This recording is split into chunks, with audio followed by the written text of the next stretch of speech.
얼마 전에 가수 태진아 씨의 간증을 들었습니다. 그가 어려운 상황에 미국으로 가서 어머님이 돌아가신 것도 그 장례도 치를 수가 없는 그런 상황의 어려운 속에서 이제 좋은 짝을 만나고 믿음을 갖게 되기까지 그 과정의 그 간증을 듣는데, 그가 처음 믿음을 갖게 된 것은 믿음이 들어서 간 것이 아니라 그 부인이 교회를 다니는데 그때 마침 그 장모님이 암을 앓고 계셨는데 교회를 그렇게 가는 것을 보고 뭐가 있길래 가나 싶어서 몰래 뒤따르고 가봤답니다. 갔는데 가서 보니까 그 한창 일할 시간에, 이민자 생활이라는 것이 시간이 돈인데 그 돈 만들어야 될 시간에 여러 사람이 모이고 목사님도 계시고 그 장모님을 위해서 정말 울면서 부르짖으면서 그렇게 기도하는 것을 보니까 가슴이 뭉클하면서, 이 사람들은 세상 사람들하고 뭔가 다른 사람들이구나, 이런 생각이 들어서 거기서 감동을 받아서 예수를 그때부터 믿기 시작했다고 합니다. 물론 교회에 첫 발을 디딘 것은 다 우리가 알듯이 성령의 감동으로 그를 이끌으셨던 것, 그리고 그 고백도 합니다. 그래서 평생 잊지 못할 은혜의 순간이었다라고 하지만 그 계기를 만들어 준 것은 시간과 마음을 아끼지 않고 헌신하는 성도들의 모습이었던 겁니다. 야고보서의 말씀처럼 행치 않는 믿음은 죽은 믿음이다. 지난주에도 말씀드렸습니다. 주여 주여 하는 자마다 천국에 들어가는 것이 아니요 아버지의 뜻대로 행하는 자라야 들어가리라. 오늘 본문 마지막 절 예수께서도 말씀하십니다. 가서 너도 이와 같이 행하라. Go and do the same. 이같이 행하라. 그 말씀을 하십니다. 본문으로 돌아가서 25절 보겠습니다. 어떤 율법 교사가 일어나 예수를 시험하여 이르되, 선생님, 내가 무엇을 하여야 영생을 얻으리이까? 율법 학자라고 하면은 율법에 능통한 자, 전문가를 말하는 거 율법사예요. 학자예요. 말하면 교수예요. 그런데 그가 영생을 몰라서 영생을 얻으리이까? 어떻게 하여야 영생을 얻으리이까? 라고 묻습니다. 구약에서 메시아를 고대했습니다. 그 고대했던 목적은 정치적인 해방이었습니다. 그때 당시는 그 로마의 억압 아래 있었던 것이 이스라엘의 배경입니다.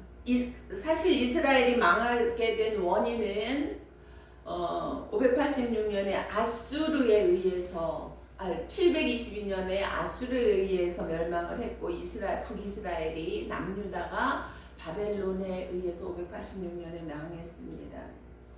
사실 원인은 그들의 죄였어요. 하나님을 멀리하며 죄악 가운데 살아갔기 때문에 망한 거예요. 그런데 그들은 그 자기의 죄를 돌아보는 것이 아니라 상황만 본 것입니다.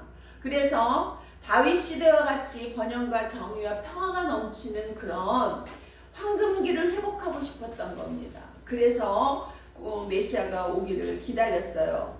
그러면 경제적으로 풍요롭고 억압하고 자존감이 낮아진 초라한 자신들의 모습을 벗어버리고 마음껏 평안을 누리는 평등한 사회, 거짓이 없고 정직한 사회, 정의가 실현되는 그런 사회가 이루어지기를 바라서 메시아를 기다렸던 겁니다. 또 하나는 하나님의 통치하시던 그 신정시대가 정말 좋았던 시대였구나를 이제야 깨달은 겁니다. 그래서 수백 년을 외세의 압박 속에 살아보니 하나님이 통치하시던 그때가 좋았다는 것을 이제 아는 겁니다. 그래서 간절하게 메시아가 오시기를 고대했던 겁니다.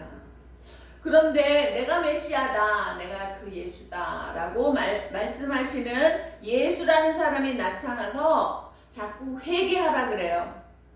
회개해라, 천국이 가까웠다. 이 땅에서 떵떵거리고 메시아가 오시면 좀 잘 살고 싶은데 자꾸 천국 얘기하면서 회개하라고 하니까 마음이 불편한 겁니다. 천국 언제 가요? 죽어서 가는 거거든요.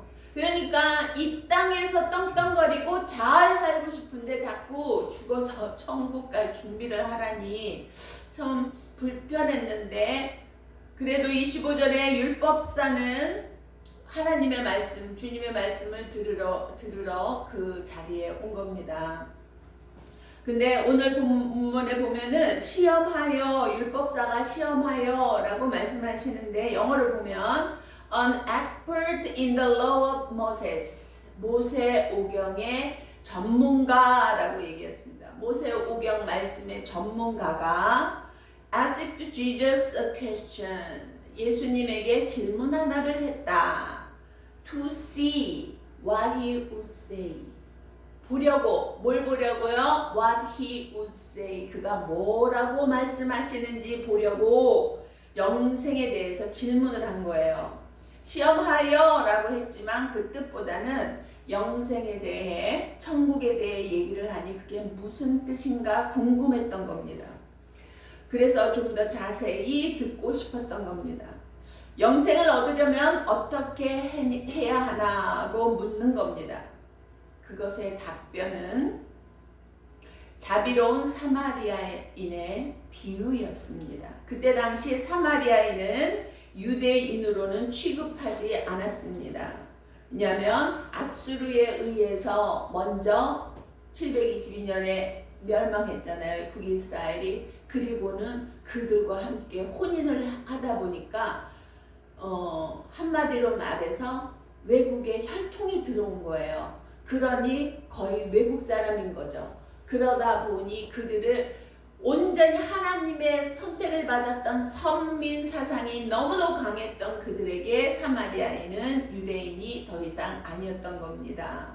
그런데 사마리아인의 비유를 하신 겁니다. 그리고 제사장 레위인은 이스라엘 민족을 대표하는 신분이었습니다.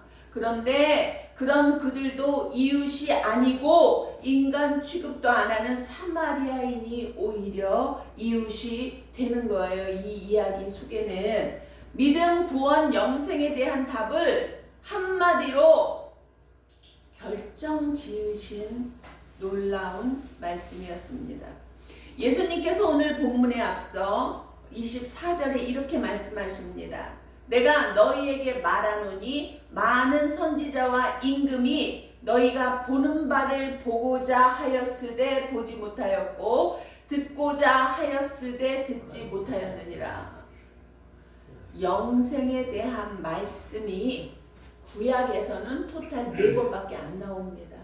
그 중에 우리 믿음의 사람들의 영생에 대한 말씀은 시편 133편 3절과 다니엘 12장 2절 말씀에 아주 짧게 나와요. 제가 한번 읽어드릴게요. 헐몬의 이슬이 시온의 산들에 내린 같도다. 거기서 여호와께서 복을 명령하셨노니 곧 영생이로다.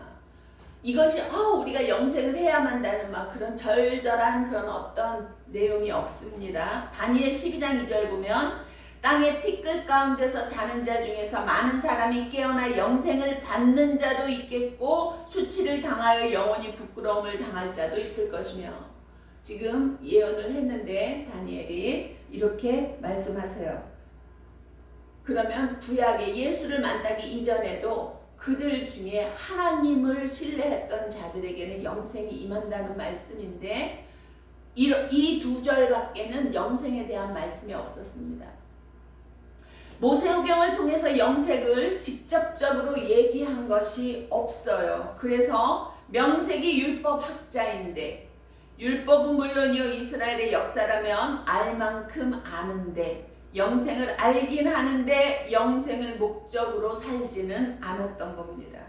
예수님의 가르침을 듣다 보니 이제 우리 인생이 영생을 목적으로 살아가는 것으로 여겨진다는 말입니다. 그래서 그게 무슨 말인가, 무슨 뜻인가 듣고 싶었던 겁니다. 그래서 묻습니다. 영생을 얻으려면 어떻게 해야 합니까? 그 마지막 말씀이 예수님께서 Go and do the same. 가서 그와 같이 행하라. 그와 같이 생명을 살리는 일을 해라. 그 말씀을 하시는 겁니다. 그런데 이 율법 학자에게 묻습니다. 그래, 성경에는 뭐라고 말했지? 그랬더니 하나님을 믿고 사랑하고 헌신하고 따르라. 생명을 다해. 그리고 내 이웃을 사랑하라. 그 말씀 뒤에 이 말씀을 하신 거예요. 그러니 하나님을 사랑하는 것은 물론이려니와 내 이웃은 네가 인간 취급하지 않는 그 이웃이 내 생명을 살려줄 때 그게 이웃이 되는 거지. 네가 존경하고 떠받들고 무조건 그를 신임했던 그가 너에게 도움 한 줄 주지 않는 그가 내 이웃은 아니라는 거죠. 그러면 나는 누구에게 이웃이 되겠느냐는 겁니다. 내 이웃은 누구이며 나는 누구의 이웃이겠는가를 되돌아보아야 된다는 말씀인 겁니다. 어떤 통계학자가 통계학 전문가가 한국뿐만 아니라 전 세계 교회 실태와 현상들에 관해서 통계를 해봤는데 코로나 이후에 전 세계적으로 헌금이 반으로 줄었다고 합니다. 믿음이 좋은 한국 역시 그 세태에서 크게 벗어나지 않은 것 같습니다. 더군다나 세계적으로 전쟁의 소식이 끊이질 않는데 가끔 보면 너무 무심한 모습들이 있을 뿐만 아니라 우리가 믿음의 사람이다, 예수 그리스도를 믿는다 하면서도 그 예수님의 대표적인 이름이 뭐예요? 사랑입니다. 우리가 예수의 마음을 가졌다, 예수를 믿는다, 영생을 소망한다 하면서도 우리 안에는 그 사랑이 있는가 하는 겁니다. 우리가 6.25 전쟁을 치를 때 미국은 물론 영국, 캐나다, 호주, 뉴질랜드, 프랑스, 튀르키예, 태국, 필리핀, 네덜란드, 벨기에, 룩셈부르크, 그리스, 콜롬비아, 에티오피아, 남아프리카 공화국, 그리고 의료 지원국으로 인도, 스웨덴, 노르웨이, 덴마크, 이탈리아, 서독 등 지금 제가 빨리 외웠는데 이 모든 나라들이 22개국이 넘습니다. 그 외에도 많은 나라들에서 물자를 지원하며 도왔습니다. 결국 우리가 이겨서 38선을 긋고 대한민국을 가질 수 있었습니다. 다만 북한의 경우에는 소련과 중국이 도왔습니다. 그렇게 확연히 나뉘어지는 이 시점에서도 우리는 분간을 못합니다. 더더군다나 받았던 그 고마움과 은혜를 잊어버리고 남의 일처럼 냉랭할 때가 더 많습니다. 또 그러나 그 중에서도 그 도움이 너무 감사해서 많은 한국인들과 이제는 한국인들이 이제 역으로 도움을 주기 위해 제가 어제 다큐멘터리를 봤는데 사진 작가가 되어서 너무 어느 순간에 그분들이 고맙다는 마음이 들더래요. 그래서 그 나라들을 찾아서 한국전쟁에 참전했던 분들의 그 이제 노인이 다 되셨죠. 그때 청년이었겠지만 돌아가신 분도 물론 많이 계십니다. 그런데 이제서나마 깨달아서 그 나라를 찾아가서 그 한국전쟁에 참전했던 분들의 사진을 찍어주면서 기념과 그리고 감사와 영광을 돌리는 그런 일을 하는 사진 작가를 보았습니다. 그들은 그 사진을 찍는 게 그냥 사진 한 장 찍는 게 아니었어요.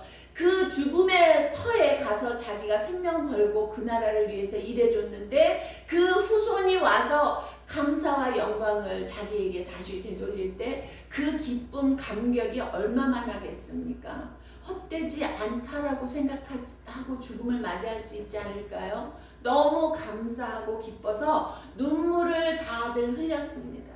그 모습을 보면서 저도 뭉클하더라고요. 뿐만 아니라 어떤 이들은 의료 봉사를 가서 도와주고 어떤 이들은 많은 선행을 베푸는 그런 모습을 봅니다. 그들의 선하고 아름다운 모습 정말 가슴에 새겨지는 그런 뭉클한 장면들이었습니다. 그러나 나의 입장에서 그냥 그것으로 뭉클하고 끝나는 것이 아니라 행함이 있어야 한다는 겁니다. 예수님의 말씀으로 보자면 우리는 그것으로 끝나는 것이 아니라 가서 그대로 행하라 라는 그 말씀이 새겨져야 한다는 겁니다.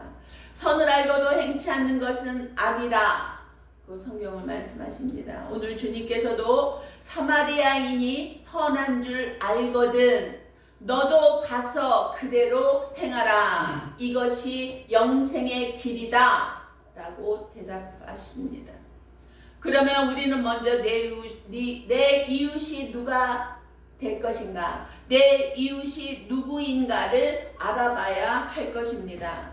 제사장처럼 레위인처럼 피해가거나 잘못했으니 그런 일을 당하지 라고 비판하는 이웃이 아니라 사마리아인처럼 다가가는 이웃이 되어보는 것은 어떻겠습니까? 내 도움이 필요한 내 이웃이 누구일까 돌아보면서 비판의 잣대를 들이밀기 전에 그들이 필요로 하는 것이 무엇인지 살필 줄 아는 너그러운 이해심, 예수님의 사랑하시는 그 마음 담아보시기 바랍니다. 나와 다르면 틀린 것이라고 편견을 갖는 못된 버릇을 버리시기 바랍니다. 다름은 다른 것뿐이지 틀린 것이 아닙니다. 나와 다르면 미워한다는 것, 그건 정신병입니다.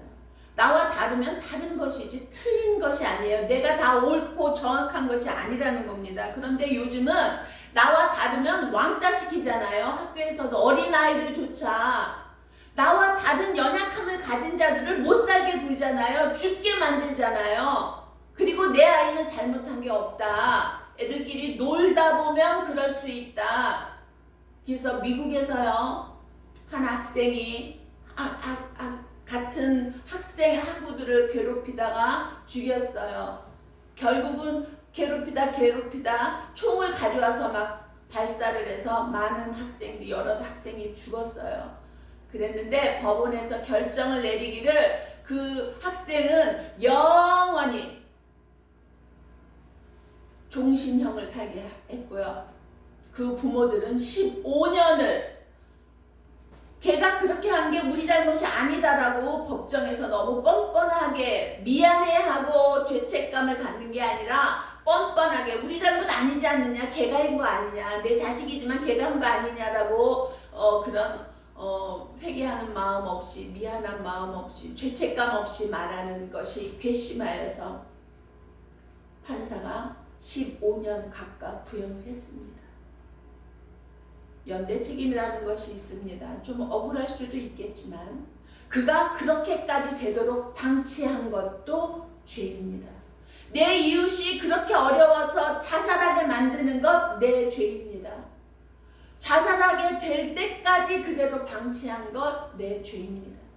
하나님이 그러셨잖아요. 주님이 그러셨잖아요. 네가 참 선하고 착한 일을 하여서 고맙다. 내가 배고플 때 밥을 줬고, 내가 감옥에 갇혔을 때 와주었고, 병원에 있을 때 병문안 와주었고, 내가 목마를 때 물을 주었고.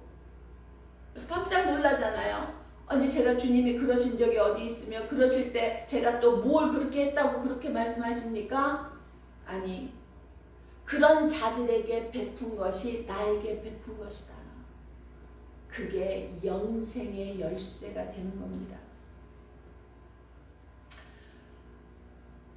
우리에게는 그 어떤 것으로도 핑계댈 수 없는 하나가 있습니다. 줄 것이 없다.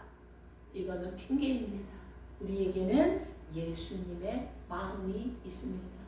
우리가 진정 예수님을 사랑하는 자라면 은과 금은 내게 없거니와 내게 있는 이것을 내게 주노니 나사렛 예수 그리스도의 이름으로 일어나 걸으라. 베드로의 외침이었습니다. 미문에 앉아서 구걸하는 안진뱅이를 보면서 너무 안타까운 마음에 사역을 하면서 돈도 없고 자기가 무엇을 어떻게 크게 도와줄 수 있는 상황이 아니지만 안타까운 마음으로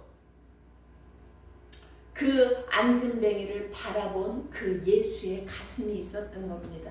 그래서 그는 예수의 이름으로 기도를 하고 외치자 그 안진뱅이가 벌떡 일어나는 역사가 일어나게 됩니다. 정말 우리 안에 예수의 가슴이 있으면 이런 일이 일어납니다. 뿐만 아니라 물질이 있는 곳에 내 마음도 있다. 당신의 마음이 가 있는 곳에 물질도 가게 된다는 겁니다. 물질이 없어서라는 말은 핑계입니다. 뭐라고 하셨어요? 너희들이 진실로 돕기를 원하거든 내 힘으로 돈을 벌어 그를 도우라 라고 말씀하십니다. 그를 돕고자 하는 마음이 있으면 내 손에 무엇이 없어도 내가 무엇을 하든지 그 돈을 마련해서 도울 수 있는 길이 있다라는 겁니다. 우리는 늘 핑계로 돌아가기를 바라지만 예수님은 정확하게 우리를 알고 계신 겁니다. 이제 앉아서 기다리는 믿음이 아니라 가서 행하는 믿음이 되시기 바랍니다. 이것은 주님의 지상 명령이기도 합니다. 너희는 가서 제자를 삼으라. 이제 가서 그대로 행하라. 행하는 믿음으로 영생을 얻기까지 달려가고 또 달려가는 저와 여러분 되시기를 주님의 이름으로 축복합니다. 기도하시겠습니다. 사랑의 하나님 아버지, 귀한 말씀 감사합니다. 정말 우리가 안일하게 앉아서 부흥하기를 기도하고 울부짖고 안타까워하기보다는 정말 내 손길이 필요하고 나의 따뜻한 한마디의 위로가 필요하고 내 손을 열어 지갑을 열어 따뜻한 밥 한 끼가 필요한 저들에게 가서 행할 수 있는 믿음을 저희들에게 허락해 주시옵소서. 그의 어려운 상황을 보고 비판하거나 동정하기보다는 함께하며 울 수 있고 안타까워할 수 있는 예수의 마음을 가지게 하여 주시옵소서. 그래야 해서 이 한 주간도 영생을 향하여 한 걸음 다가가는 저희 믿음의 모든 자녀들 되게 하여 주시옵소서. 예수 그리스도의 이름으로 기도하옵나이다. 아멘.